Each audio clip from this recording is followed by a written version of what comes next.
हे कृष्ण गोविंद हरे मुरारे, हे नाथ नारायण वासुदेव, गोविंद जय जय गोपाल जय जय, राधा रमण हरे गोविंद जय कृष्ण गोविंद हरे मुरारे, हे नाथ नारायण वासुदेव, गोविंद जय जय गोपाल जय जय, राधा रमण हरि गोविंद जय, हे कृष्ण गोविंद हरे मुरारे, हे नाथ नारायण वासुदेव, राधे श्याम राधे श्याम, श्याम श्याम राधे राधे, राधे कृष्ण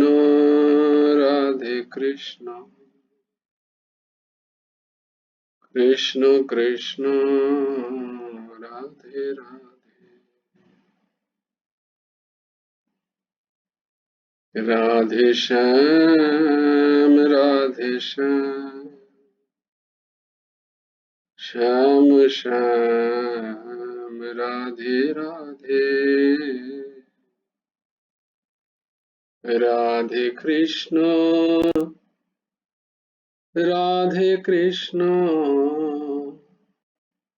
कृष्ण कृष्ण राधे राधे, राधे श्याम श्याम श्याम राधे राधे, राधे कृष्ण कृष्ण कृष्ण राधे राधे, राधे श्याम श्याम श्याम राधे राधे, राधे कृष्ण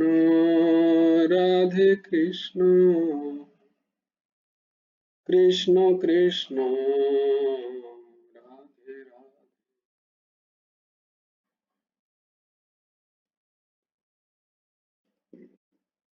ओम सच्चिदानंद रूपाय गुरवे बुद्धिसाक्षिणे श्रीहमन्ताय वरिष्ठाय नमो क्लिष्टकर्मणे,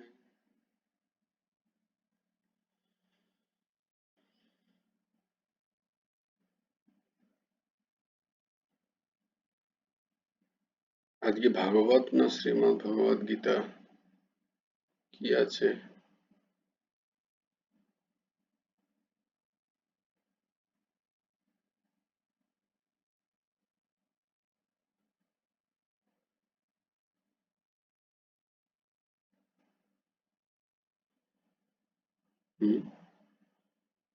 তোমরা কি কেউই ক্লাসে নেই?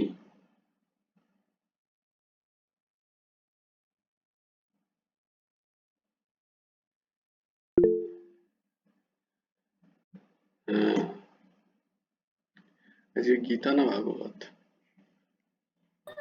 গীতা। গীতা।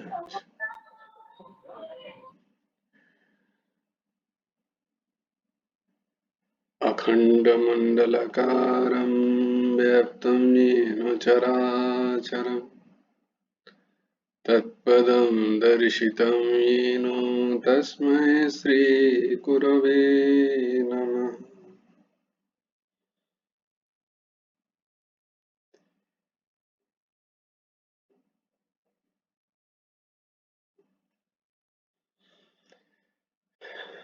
कृष्णाय वासुदेवाय हरये परमात्मने प्रणतक्लेशनाशाय गोविन्दाय नमो नमः।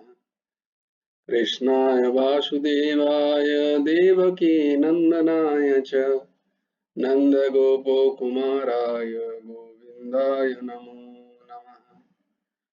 वसुदेवं सुतं देवं कंसचाणूरमर्दनं देवकी परमानन्दं कृष्णं वन्दे जगद्गुरुम्।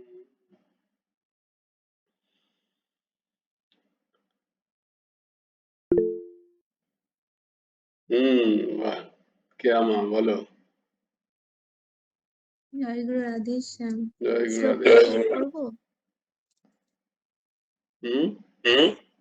শ্লোকগুলো পাঠ করবো? हाँ हाँ। জয় গুরু রাধেশ্যাম। ধর্মক্ষেত্রে কুরুক্ষেত্রে সমবেতাयुजुत्सव मामकः पाण्डवश्चैव किमकुर्वत सञ्जय यत्र योगेश्वरः कृष्ण यत्र पार्थो धनुर्धर तत्र श्रीर्विजय भूतिर्ध्रुवा नीतिर्मतिर्मम यदा यदा हि धर्मस्य ग्लानिर्भवति भारत अभ्युत्थान अधर्मस्य तदात्मानं सृजाम्यहं परित्राणाय साधूनां विनाशाय च दुष्कृतं धर्म संस्थापनार्थाय संभवामि युगे युगे कर्मण्येवाधिकारस्ते मा फलेषु कदाचन मा कर्मफलहेतुर्भुः मा ते सङ्गस्तकर्मणि योगस्थः कुरु कर्माणि सङ्गं त्यक्ता धनञ्जय सिद्ध क्षमा भूत्वा समत्वं योगे उच्यते विहाय कामन्यः सर्वं पुमं शरति निष्पृह निर्मम निरहङ्कार स शान्तिमधिगच्छति तमेव शरणं गच्छ सर्वभावेन भारत तत्प्रसादात् परं शान्तिं स्थानं प्राप्स्यसि शाश्वतं तद्विद्धि प्रणिपातेन परिप्रश्नेन सेवया उपदेक्षन्ति ते ज्ञानं ज्ञानिनः तत्त्वदर्शिनः श्रद्धावान् लभते ज्ञानं तत्परः संयतीन्द्रियः ज्ञानं लब्ध्वा परं शान्तिम् अचिरेणाधिगच्छति कर्पण्यो दोष अपहतो स्वभाव पृच्छामि तं धर्मसं मूढचेतः यस्यो सन्निश्चितं ब्रूहि तन्मे शिष्यस्तेऽहं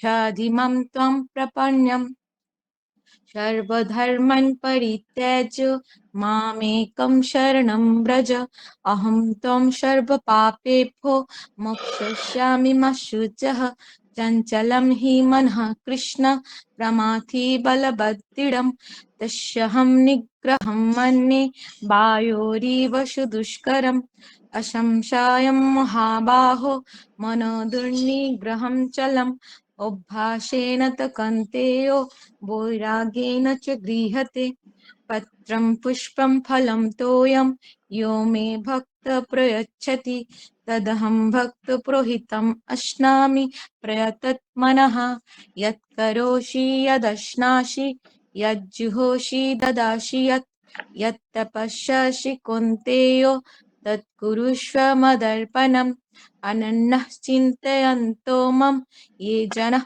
पर्युपासते तेषां नित्या अभियुक्तानां योगक्षेमं वहामि अहम् अपि चेत् सुदुराचारो भजते माम् अनन्यभक् साधुरेव समन्त्यव्यः सम्यक् व्यवसित ईशः मत्यः परतरं नन्नत् किञ्चित् अस्ति धनञ्जय मयि सर्वमिदं प्रोत्रं सूत्रे मणिगणा इव दैवी हेषा गुणामयी मम माया दुरत्यया मामेवो ये प्रपद्यन्ते मायामेतं तरन्ति ते अद्वेष्टा सर्वभूतानां मैत्रः करुण एव च निर्मम निरहङ्कार समदुःखसुखः शमी सन्तुष्टः सततं योगी यतात्मा दृढनिश्चय मयि अर्पितमनोबुद्धिर् यो मद्भक्तः स मे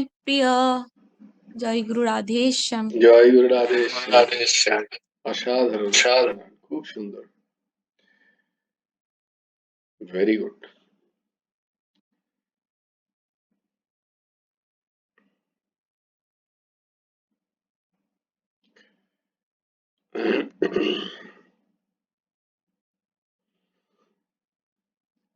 আমরা ছিলাম শ্রীমদ্ ভগবদ গীতার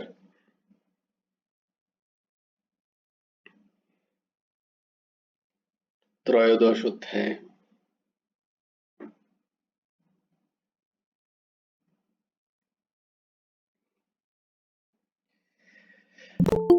ত্রয়োদশ অধ্যায়,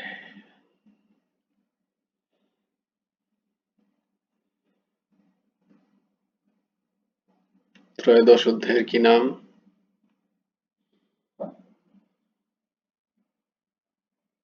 ক্ষেত্র ক্ষেত্রজ্ঞ বিভাগ যোগ। ত্রয়োদশ অধ্যায়ের নাম হলো গিয়ে ক্ষেত্র ক্ষেত্রজ্ঞ বিভাগ যোগ।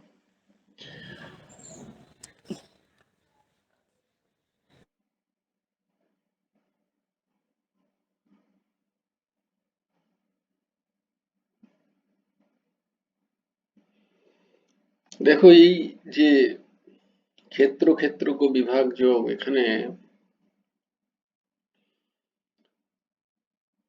অর্জুন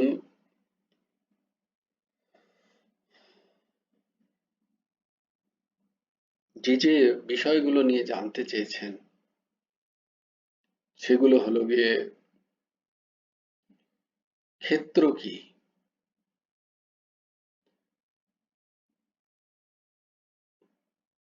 ক্ষেত্র কি,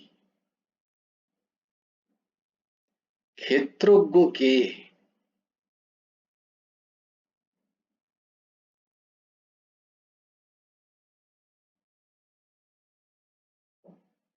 জ্ঞান কি,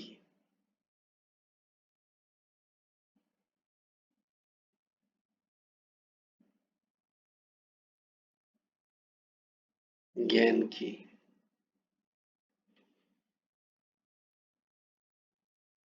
এবং জ্ঞেয় কে।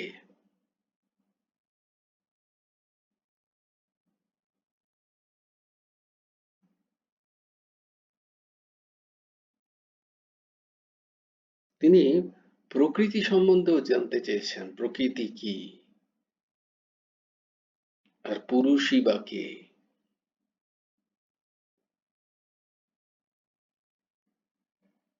প্রকৃতি পুরুষের ভেদ। তো এগুলো তোমাদের কাছে খুব সুন্দর করে বোঝানো হয়েছে, ভগবান বুঝিয়েছেন আর আমরা বোঝার চেষ্টা করেছি। তো এগুলোকে বুঝতে হবে আমাদের, তা না হলে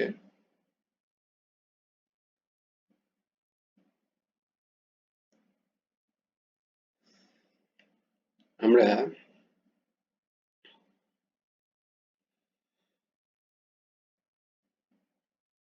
বৌদ্ধিক স্তরে পৌঁছতে পারবো না, যেখানে অন্তত বুদ্ধি দিয়ে আমরা এটুকু বলতে পারি যে ক্ষেত্র কে, ক্ষেত্র কি, ক্ষেত্রজ্ঞ কে, এগুলো বুদ্ধির স্তরে অন্তত আমরা তো অন্তত আমাদের জানা উচিত। তারপরে না এর উপলব্ধি, এর অনুভব, একে পূর্ণরূপে ধারণা করা এবং তার দ্বারা জীবন পরিচালিত করে, যেটাকে নীতিধ্যাসন বলা হয়, সেটিকে করা, জীবনকে সেইভাবে তৈরি করা, এটা তো পরের স্থিতি। কিন্তু আমাদের বুদ্ধি যদি ধুন্ধুলি থাকে যে আমরা তো এই প্রশ্নগুলোর উত্তরটাই ঠিক করে এখনো আমরা জানি না, তাহলে আমাদের কি করে বোধ হবে, বা সেই ধরনের আমাদের আহ অনুভব কি করে হবে সংসারে থেকে, এই শরীরে থেকে। তাহলে আমাদের অনুভবও হবে না যদি আমাদের বুদ্ধিটাই না পরিষ্কার হয় এই সমস্ত প্রশ্নগুলোর। এগুলো প্রশ্ন একটা, এক একটা অর্জুন করছেন ভগবানকে যে এর সম্বন্ধে আমাকে বলুন, এটা আমি বুঝতে পারছি না, ক্ষেত্র কি, ক্ষেত্রজ্ঞ সম্বন্ধে আপনি কি বলতে চাইছেন? তাকে জানবো কিভাবে? যে জ্ঞান দ্বারা তাকে জানা যায় সেই জ্ঞানগুলোই বা কি? সেই জ্ঞানের সাধন কি? আর হচ্ছে গিয়ে এই জ্ঞান দ্বারা যাকে জানা যায় সেই জ্ঞেয় বস্তুটাই কিরকম? হুম, এবং তারপরে প্রকৃতি পুরুষ, সেই একই কথা।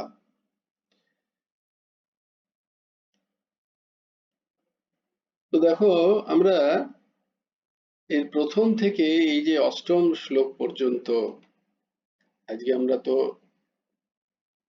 ঊনবিংশ 19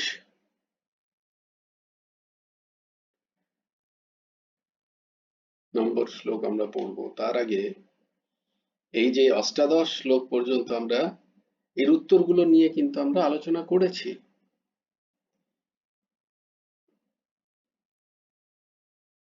তো সেগুলো কি আমাদের কাছে স্পষ্ট নয় এখনো? এখনো আমরা ক্ষেত্রজ্ঞকে আলাদা করে দেখতে পাচ্ছি না। জয় গুরু রাধেশ্যাম। হুম। ক্ষেত্র তো আমাদের শরীরটা, আর ক্ষেত্রজ্ঞ তো জীবাত্মার সাথে পরমাত্মার দুজনেই আছেন। সেই পরমাত্মাকেই তো বলা হয় ক্ষেত্রজ্ঞ। হ্যাঁ, ঠিক। তো সেইটা নিয়েই আমরা আলোচনা করলাম, সেটা নিয়েই আলোচনা হয়েছে শ্লোক 1 থেকে অষ্টাদশ শ্লোক পর্যন্ত। এবং দেখো, জ্ঞান জ্ঞান কি না, জ্ঞানের সাধন সমূহ, দেখো কালকে আমি তোমাদের লিখে গ্রুপে পাঠিয়েছি ওই যে 20টি বিষয়, 20টা সাধন সমূহ, এগুলোকেই এগুলোকেই জ্ঞান বলে। আর এগুলোর বিপরীত ভাব, বিপরীত শব্দ, এসবই অজ্ঞান।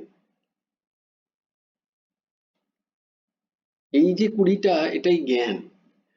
এগুলোর বিপরীত শব্দ, ভাব, এগুলো সবই অজ্ঞান। এবার তোমরা ওই 20টাকে দেখো, দিয়ে দেখবে যে 20টার মধ্যে আমাদের মধ্যে কোন কোন জিনিসগুলো কতটা স্তরে সেগুলো বিকশিত হচ্ছে, তাহলে জানবে যে আমার মধ্যে জ্ঞানের বিকাশ ঘটছে ততটা। আর যতটা তার বিপরীত স্থিতি, পরিস্থিতি, ভাব আমার চিত্তে রয়ে গেছে, ততটাই বোঝা উচিত যে আমরা অজ্ঞানের স্থিতিতে আছি, এর বিপরীত স্থিতি। কালকের ওই 20টা তোমরা কি সবাই দেখেছো গ্রুপে? আমি তোমাদের বলেছিলাম যে লিখে পাঠিয়ে দেবো, দেখো লিখে পাঠিয়ে দিয়েছি। তো ওই 20টা বিষয়কে আমাদের খেয়াল রাখতে হবে। এইটার মধ্যে আমরা যতটা নিজেদের চিত্ত চেতনায় যতটা এই সমস্ত সাধন সমূহকে বিকশিত করব, তত আমরা জ্ঞানের স্থিতিতে যেতে পারি। আর জ্ঞানের স্থিতিতে যাওয়া মানে হলো, কালকেই যেটা আমাদের পড়া হলো, যে সেই জ্ঞেয় যিনি, জ্ঞেয় বস্তু যিনি, তাকে জানতে গেলে এই জ্ঞান খুব আবশ্যক। এই জ্ঞান দ্বারাই তাকে জানা যায়। এই সমস্ত জ্ঞানের সাধন সমূহ দ্বারা, এর অন্যথা দ্বারা জানা যায় না। তাই ওই 20টি বিষয় আমাদেরকে সাধন করতে হবে। এর বিপরীত বিষয় যদি আমাদের চরিত্রে থাকে, তাহলে সেগুলোকে আমাদের আস্তে আস্তে সরাতে হবে আমাদের স্বভাব থেকে, আমাদের বুদ্ধির স্তর থেকে, চেতনা থেকে, মন থেকে। সেগুলোকে সেগুলো অজ্ঞান এবং সেই পরমাত্মার জ্ঞানের বাধক, এই ভেবে সেগুলো থেকে আমাদের পরিত্রাণ পেতে হবে।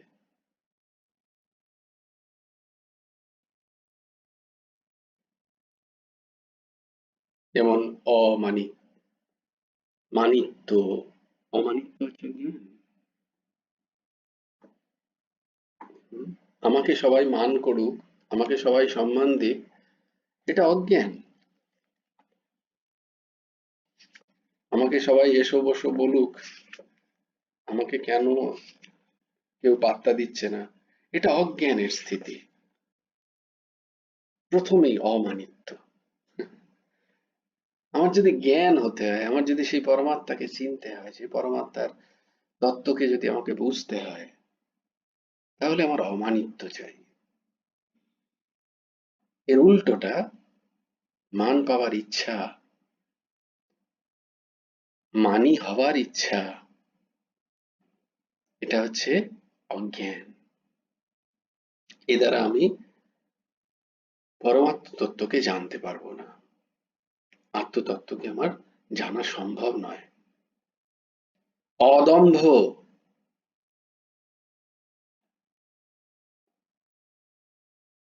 অহিংসা, ক্ষমা, সরলতা,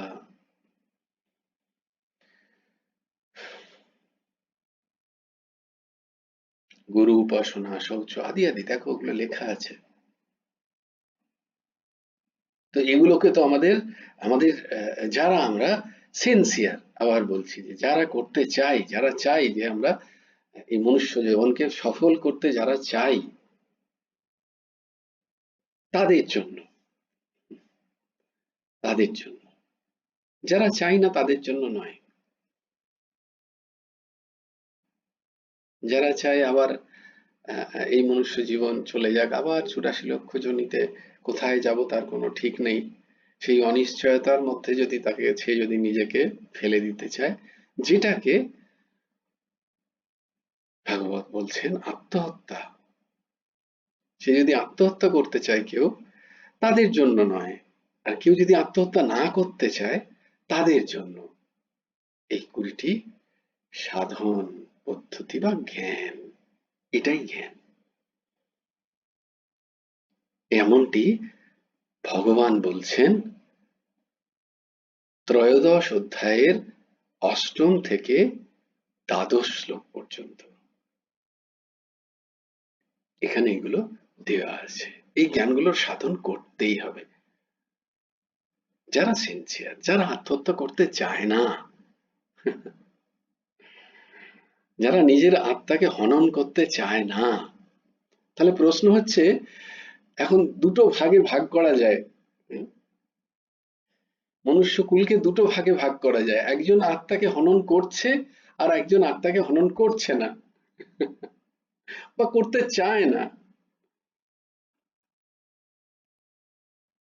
তাহলে প্রশ্ন হচ্ছে যে যারা আত্মাকে হনন করতে চায় না, তাদের প্রতিপাদ্য বিষয়, তাদের অনুসরণীয় বিষয়, তাদের এগুলোকে ফলো করতে হবে। অন্যরা কি করছে না করছে, যে করতে চায় আত্মাকে হনন, তার সাথে নিজের তুলনা করে লাভ নেই। ও ওইটা করছে না, আমি এই জায়গায় আছি, এটা বলে কোনো লাভ নেই।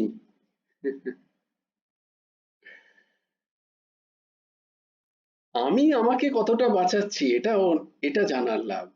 আমি আমার এই জ্ঞান দ্বারা কতটা বোধে আমি উন্নীত হলাম,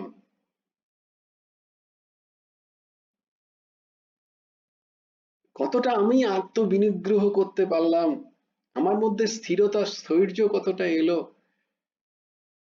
অহংকার শূন্যতা আমার মধ্যে এসছে কিনা, আমি কতটা অমানিত্য ভাব আমার মনের মধ্যে বিকশিত হয়েছে, এটা আমার দেখার বিষয়। চিন্তা করো, কেউ যদি প্রত্যেকদিন এই ২০টা জিনিস নিয়ে বসে দিনের শেষে, তার আর অপরকে দেখার সময় থাকবে বলতো? আমি অপরের সম্বন্ধে আলোচনা করছি যে ওর তো এরকম, ওর তো এরকম, ওর তো এটা হয়নি। আরে তোমার কতটা হয়েছে তার সেটা কি দেখেছো তুমি?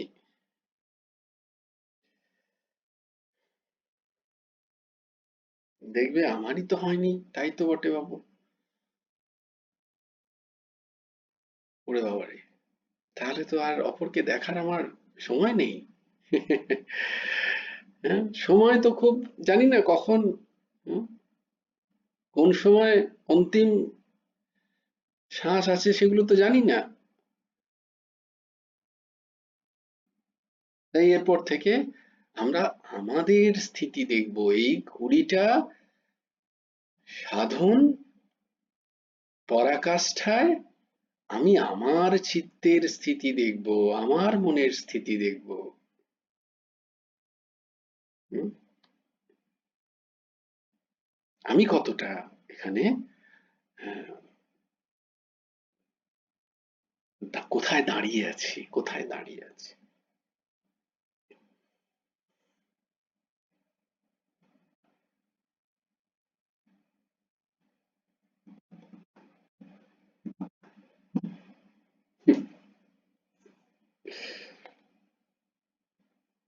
খুব শক্ত, তাই না? সব থেকে শক্ত হচ্ছে নির্জন স্থানে বাস করার প্রবণতা। প্রায়ই আমরা বলি, আমি তো একা। অথচ দেখো সাধনে বলছে যে তোমাকে একাই থাকতে হবে, তোমার একা থাকার প্রবণতা চাই। না না না, এখানে গুরু ভগবান খুব সোজা করে দিচ্ছেন, বলছে না, এরকমটা নয়। যে গঙ্গা শুদ্ধ তীর কোনো মঠে আশ্রমে, গঙ্গা তীরবর্তী বা কোনো শুদ্ধ স্থানে অবস্থান করে তার ক্ষেত্রেও এটা প্রযোজ্য। নির্জন স্থান মানে ওই রকম নির্জন স্থান যেখানে মানুষ ভগবানের আলোচনা করবে, ভগবানের কথা বলবে, প্রভুর সেবায় নিযুক্ত মানুষ। এমন মানুষের সাথে থাকলে কোনো, ওটা নির্জন স্থানই বটে। নির্জন মানে যে জন সংসারের ভোগ আসক্তে আসক্ত, এমন জনের সাথে সংসর্গ। মানসিক, দৈহিক হচ্ছে কি হচ্ছে না সেটা তো পরের ব্যাপার, আমি কতটা মানসিক ভাবে তার সঙ্গ করছি, এটা হচ্ছে নির্জন স্থান।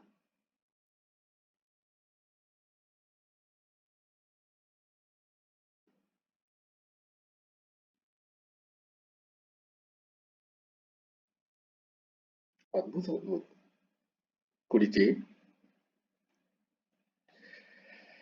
সাধন, যা আমাদের, যা আমাদের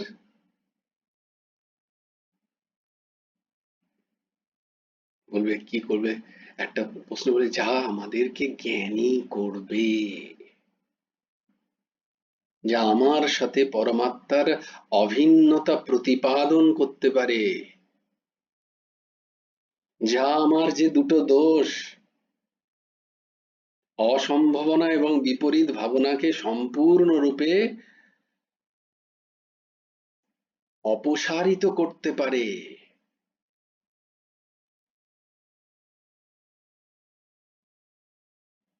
তার জন্য এই কুড়িটি সাধন পদ্ধতি।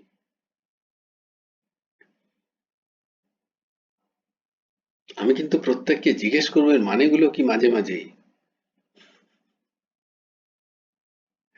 এখনো যদি কারোর ক্লিয়ার না থাকে যেগুলোর কি জিনিস, সেগুলো কিন্তু এখনো সময় আছে।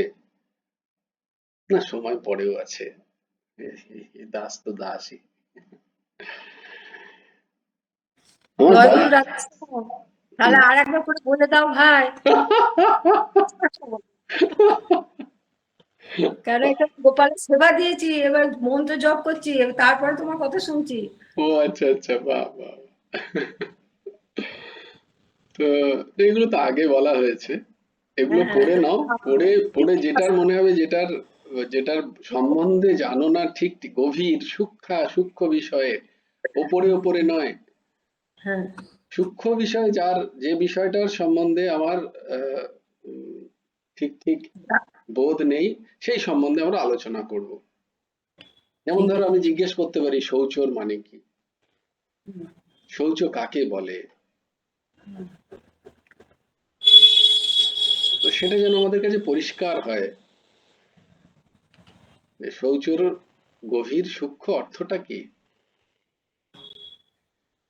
এরকম ভাবে অহিংসা কি হ্যাঁ, আমরা যেন সেটা জানি। শৌচ তো দেহের পবিত্রতা নাকি? এই দেখো,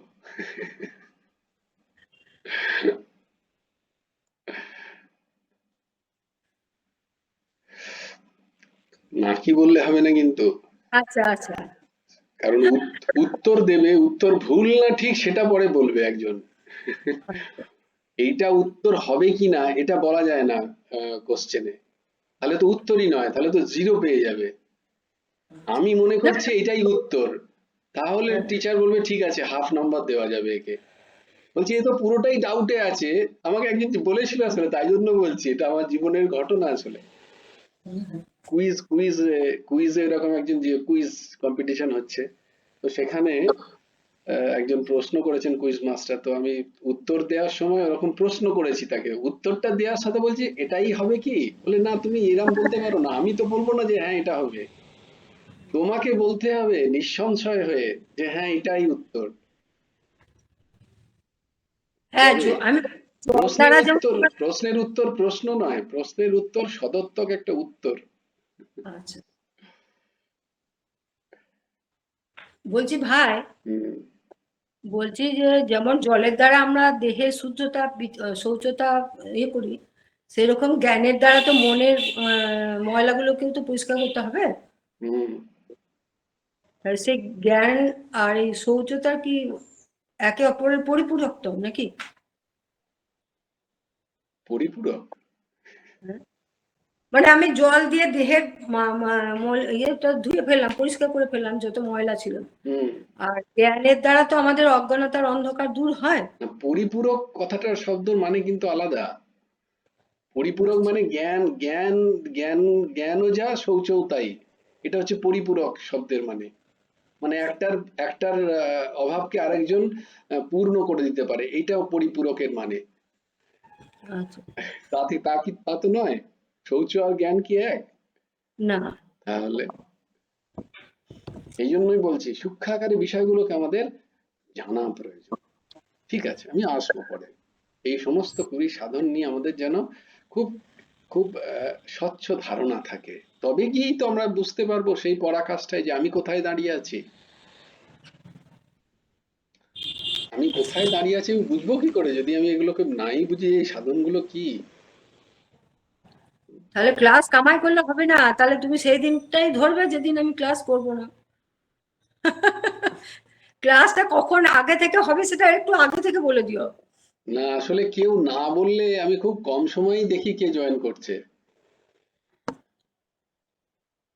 আচ্ছা। তোমরা ভেবো না যে আমি কিন্তু সবাইকে লক্ষ্য রাখি বা আমি সবাইকে কেউ যদি মনে করো যে আমি জয়েন করিনি, বুঝতে পারোনি, আমি কিন্তু দেখিই না প্রায়। কারণ আমাকে আমি যখন বলছি তখন আমি তো আর মুখস্থ বলছি না, আমাকে অনেক না। কিছু ভেবে তখন বলতে হয়, তখন আমি একটা ভাব রাজ্যে থাকি। তো অ্যাকসেপ্ট হয়তো আমি করছি, কিন্তু কে জয়েন করলো, কে বেরোলো আর কে ঢুকলো আমার কিন্তু সেই বোধ থাকে না। তোমরা এই ব্যাপারটা নিয়ে আমায় ক্ষমা করে দিও। দু একজনের হয়তো রইলো, দু একজনের রইলো না, তো এটা আমি সম্পূর্ণরূপে ক্ষমা প্রার্থী। আমার কিন্তু সে বোধ থাকে না। ঠিক তো আছে, সেটা বিষয় না, বিষয়টা হলো আমাদেরকে জানতে হবে তো। আমাদেরকে এই সাধন পদ্ধতিগুলোকে জানতে হবে, যেটা জ্ঞান, এই জ্ঞানের দ্বারাই সেই জ্ঞানী, সেই জ্ঞেয়কে জানা যায়। যা আমাকে জানতে হবে এই মনুষ্য শরীরে, সেই বস্তুকে জানতে গেলে এই জ্ঞান আবশ্যক, এই জ্ঞান বা এই সাধন আবশ্যক, অতি আবশ্যক, না হলে জানা যায় না, যাবে না। এটা হচ্ছে সিদ্ধান্ত। কে বলছেন? ভগবান বলছেন। কোথায় বলছেন? গীতার ত্রয়োদশ অধ্যায়ে। তাই এগুলোকে আমি কতটা নিজের মধ্যে আনতে পারছি সেটা আমার দেখার প্রয়োজন। তাই জন্য ভগবান এখানে ঊনবিংশ শ্লোকে বলছেন, इति क्षेत्रं तथा ज्ञानं ज्ञेयं च उक्तं समासतः इति क्षेत्रं तथा ज्ञानं ज्ञेयं च उक्तं समासतः मद्भक्त एतद्विज्ञाय मद्भावायोपपद्यते मद्भक्त एतद्विज्ञाय मद्भावाय उपपद्यते इति क्षेत्रम तथा ज्ञानम ज्ञेयं च उक्तम समासतः। দেখো এই জন্য আমি এইটা বলতে এত সময় নিলাম যে আমি জ্ঞেয় সম্বন্ধে শুনতে পারি, আমি পরমাত্মা সম্বন্ধে শুনতে পারি, আমি আত্মতত্ত্ব সম্বন্ধে শুনতে পারি, আমি বলেও দিতে পারি, কিন্তু ওটা আমার বৌদ্ধিক স্থিতিতে আসবে না কোনোদিন যতদিন না আমার এই 20টি সাধন আমার মধ্যে থাকছে। ততদিন আমার ওই জ্ঞেয় বস্তু পরমাত্ম তত্ত্ব, আত্মতত্ত্ব, ভগবত তত্ত্ব, গুরু তত্ত্ব আমি ঠিক ঠিক বুঝতেই পারবো না। এটাকে বলে বৌদ্ধিক জ্ঞান, বোঝা।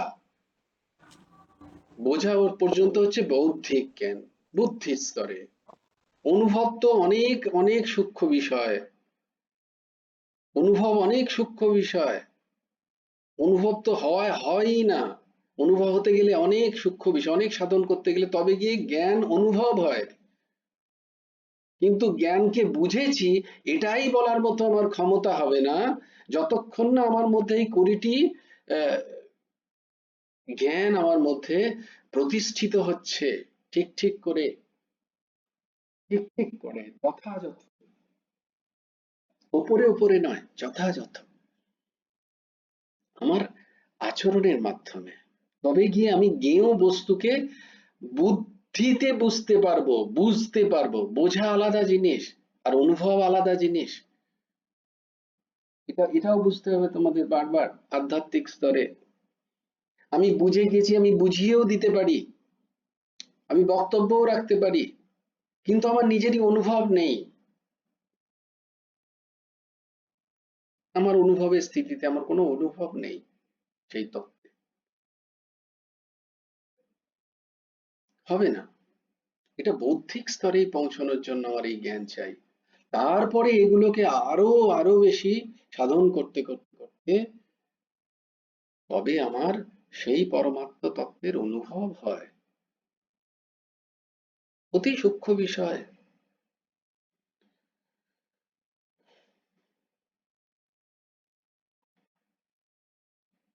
কত সাধনের প্রয়োজন, তাই না বলো? কত খেয়াল রাখার দরকার, কত নিজের মধ্যে বিচার বিচার বিমর্ষের দরকার, নিজের মনকে এই 20টা প্রদীপের সামনে দাঁড় করিয়ে নিজের মনকে বিচার করা প্রয়োজন যে আমার মনের স্থিতি কি, আমার চিত্তের স্থিতি কি, আমার ধারণা কিরকম, আমার অন্তঃকরণের কি স্থিতি। এই 20টি আলোর সামনে নিজেরাই দেখতে পাবে আমি কতটা কতটা পরিপক্ক এতে।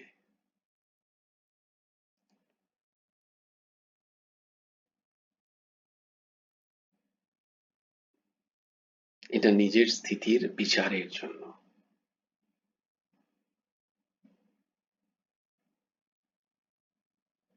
তাই দেখো কোন কোন অধ্যায়ে এসে আমরা করছি এটা, ত্রয়োদশ অধ্যায়। সমস্ত জ্ঞানগুলোকে বুঝিয়ে দেওয়া হলো, তারপর বললো না আমি তো কিছুই বুঝতে পারিনি। বলে কেন বুঝতে পারিনি? এই কারণে বুঝতে পারিনি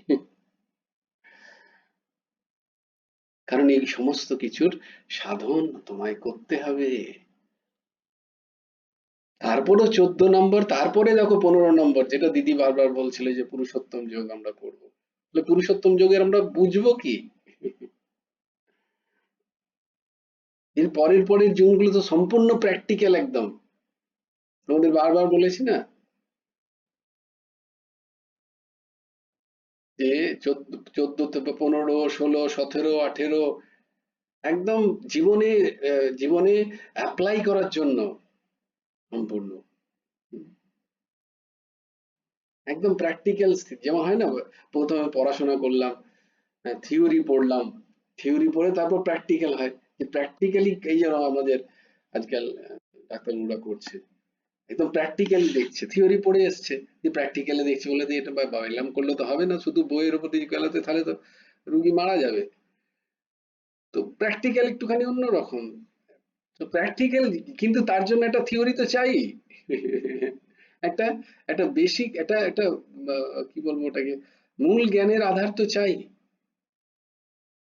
এখানে আমি আমার স্থিতি অনুযায়ী সেই জ্ঞানকে কিভাবে ব্যবহার করব, সেটাই হচ্ছে প্র্যাকটিক্যালের বাংলা কি,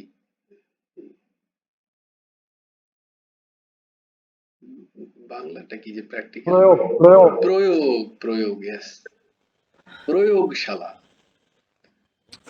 সেটা আমি কতটা প্রয়োগ করতে পারছি আমার জীবনে। আমি তো গীতা ক্লাস করলাম, আমি সব শুনলাম, সাংখ্যযোগ আমি জানি, পুরো মুখস্থ বলে দিতে পারি আমি, মানে আমি বলছি না, মানে যারা পারে আর কি তাদের কথা বলছি। গীতার শ্লোক আমার মুখস্থ সব, ওই যে কটা শ্লোক আমরা করেছি, 22টা শ্লোক আমার মুখস্থ গীতার। কিন্তু সেটা কি তুমি অ্যাপ্লাই করো বলে না, সেটা আবার কি জিনিস, সেটা কি প্রয়োগ করো বলে, এটা প্রয়োগও করতে হবে, সেরকম তো শুনিনি, আমাকে তো মুখস্থ করতে বলেছে।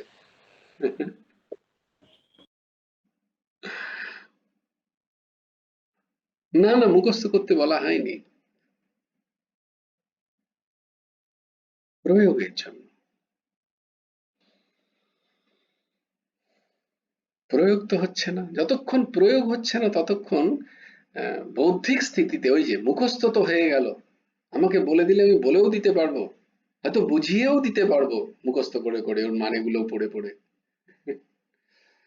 কিন্তু সেগুলোর অনুভব হয়নি আমার মধ্যে এখনো, কারণ আমি সেটাকে অ্যাপ্লাই করতে পারছি না, প্রয়োগ করতে পারছি না আমার দৈনন্দিন জীবনে, সেগুলোকে আমি আমি খাটাতে পারছি না, তার মানে আমার সেটা এখনো অনুভবের স্থিতিতে আসেনি, আমার এখনো সেটা অনুভবের স্থিতিতে আসেনি। না এলে তো বৃথা, অনুভবের স্থিতি যতক্ষণ না আসছে ততক্ষণ সময় যাচ্ছে, এটাই বলতে হবে। ঠিক আছে, এই সময়টাও যাওয়া দরকার, না হলে তো বৌদ্ধিক স্থিতিতেই পৌঁছবে না, আমরা তো জানবোই না, অন্তত জানছি তো বটে, পরে অনুভব হবে কি হবে না সেটা ঠাকুর বুঝবেন, গুরুদেব বুঝবেন, গুরুদেব কৃপা করলে নিশ্চয়ই হবে।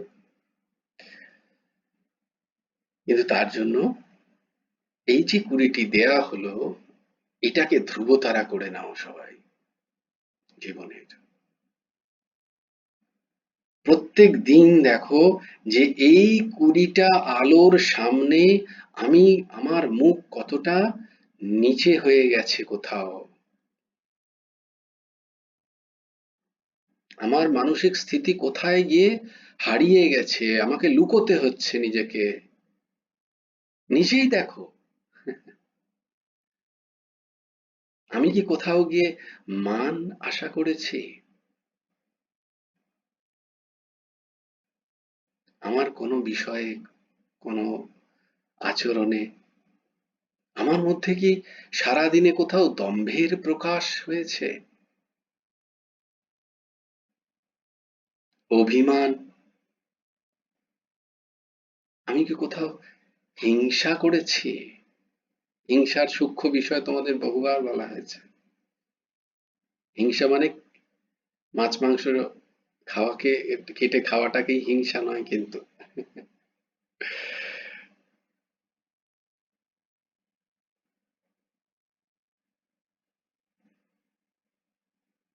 আমার মধ্যে ক্ষান্তি, এই গুণ জন্মেছে কি, আমি কি ক্ষমা করতে পেরেছি,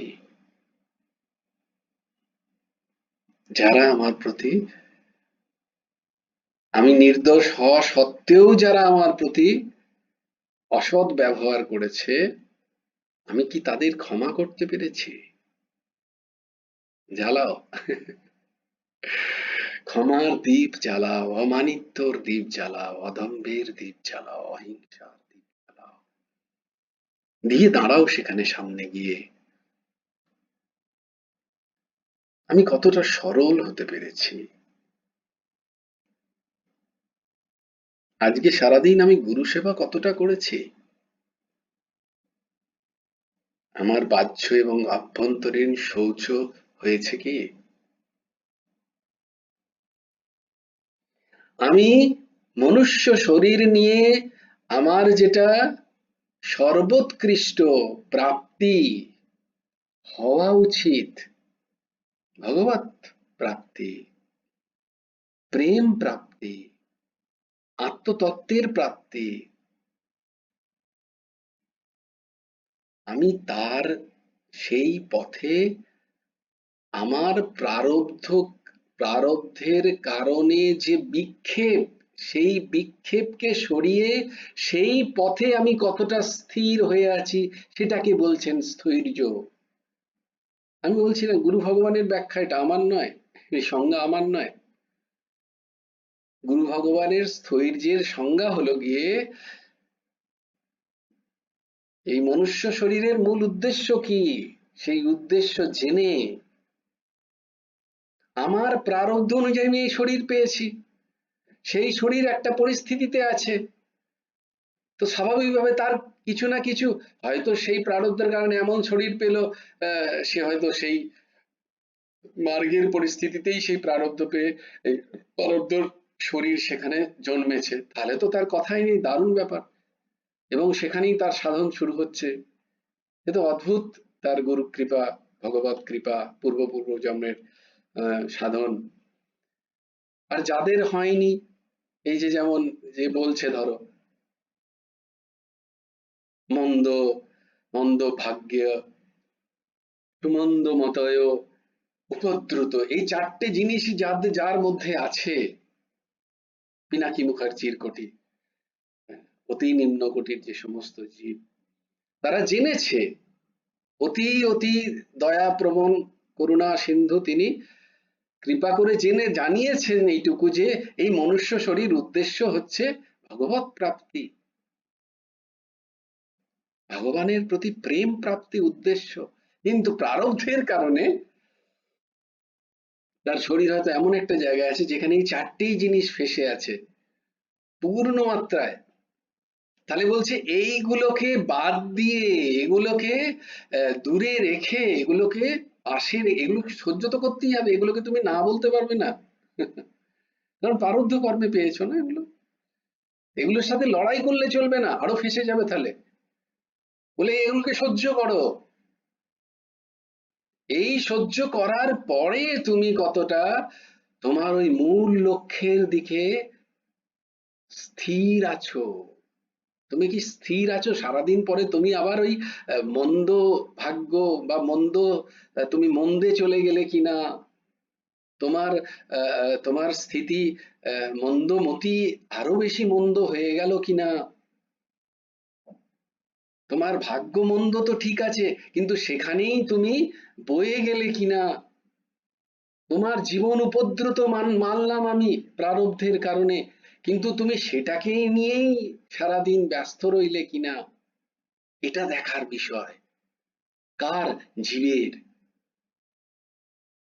কে দেখবে? চেতনা, কনসাসনেস।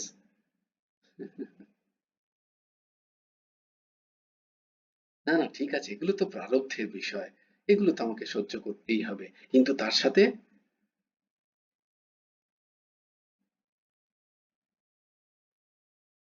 চরণ ছাড়া করব, স্থির, এটাকে বলে স্থৈর্য, স্থির থাকা।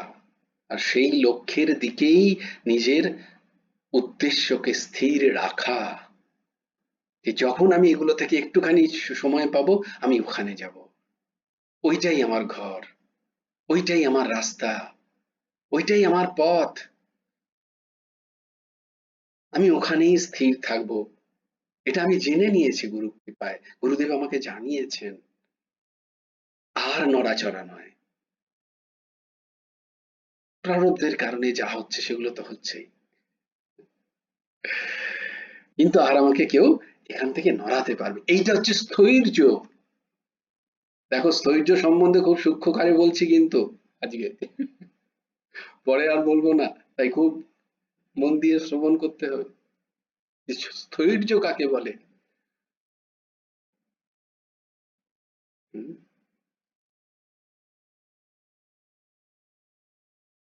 মনুষ্য জীবনের সর্বোৎকৃষ্ট ফল সৎসঙ্গ।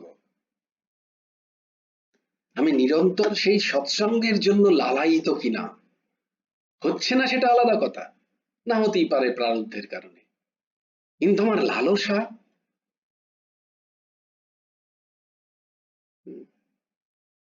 ধরো আমার রসগোল্লা খাওয়ার খুব লালসা, আমার পয়সা নেই, আমার মন্দ স্থিতি, পয়সা কড়ি নেই, মন্দ স্থিতি, রসগোল্লা কেনার আমার পয়সা নেই, মন্দ স্থিতি। আচ্ছা, সুমন্দ মতয় আমি হয়তো কোনো সাদা জিনিস, আলু খেয়েই ভাবছি যে আমি রসগোল্লা খাচ্ছি, এটা হচ্ছে সুমন্দ মতয়। আরে রসগোল্লা কি, আলু ওই রকমই গোল করে কেটে সেদ্ধ করে খাও, একই টেস্ট। খুব সূক্ষ্মকারে বুঝছো, আমি কিন্তু ইয়ার্কি করছি না।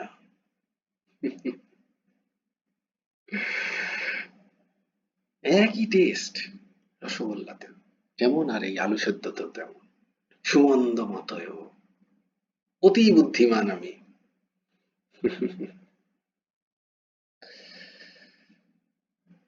মন্দ ভাগ্য, রসগোল্লা কিনে আনছিলাম, সাইকেলে করে যাচ্ছিলাম, অন্য একজন এসে ধাক্কা মেরে দিল, পড়ে গেল, ব্যাস মাটিতে মেশামেশি হয়ে গেল। আমি রসগোল্লাটা খাবো কি করে, খেতে পেলাম না। মন্দ ভাগ্য। সৎসঙ্গে যাচ্ছিলামই, কিন্তু হঠাৎ মনে পড়ে গেল আমার ব্যাংকে কাজ আছে আজকে, নাহলে অনেক টাকা লস হয়ে যাবে। সৎসঙ্গে গেলাম না, ব্যাংকে গেলাম। মন্দ ভাগ্য, কি করব। বা সৎসঙ্গেই যাচ্ছিলাম, হয়তো আমারই পরিবারের কারোর হয়তো শরীর খারাপ হয়ে গেল, আমাকে তো সেখানে দৌড়াতে হবে। মন্দ ভাগ্য বলে এটাকে। আমার ভাগ্যে নেই সৎসঙ্গ। আর উপদ্রুত, কখনো মর্নিং, কখনো আফটারনুন, কখনো নাইট, তাই জন্য কখনো 11টা, কখনো 7টা, কখনো 10টা, কোনো একটা সময় নেই। মন্দ ভাগ্য, এই উপদ্রুত জীবন। কখনো বর্ধমান, কখনো ব্যাঙ্গালোর, কখনো ত্রিচি, কখনো দিল্লি, কখনো হায়দ্রাবাদ, কখনো বোম্বে, কখনো ম্যাড্রাস, উপদ্রুত।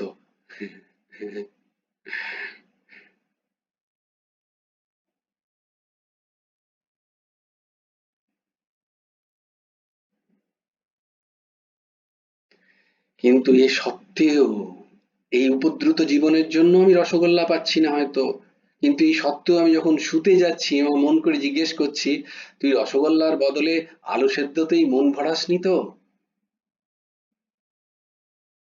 মন বললো না না না, আমি জানি আমি আলু সেদ্ধ খেয়েছি, আমার লালসা রসগোল্লাতেই, যেদিন সুযোগ হবে সেদিন খাবো, আমি আলু সেদ্ধতে মন ভরাচ্ছি না।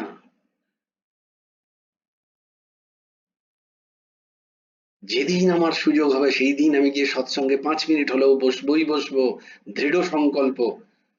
আমি সারাদিন ব্যস্ত আমার পরিবার পরিজনের সেবায়, প্রারব্ধের কারণে পেয়েছি না এ সবাইকে, আমি সারাদিন ব্যস্ত, কিন্তু তবু আমার মনের মধ্যে লালসা সৎসঙ্গের প্রতি।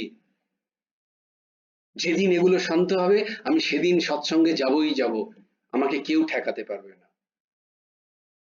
এটা তোমার কর্তব্য কর্ম, মমত্ব নয়।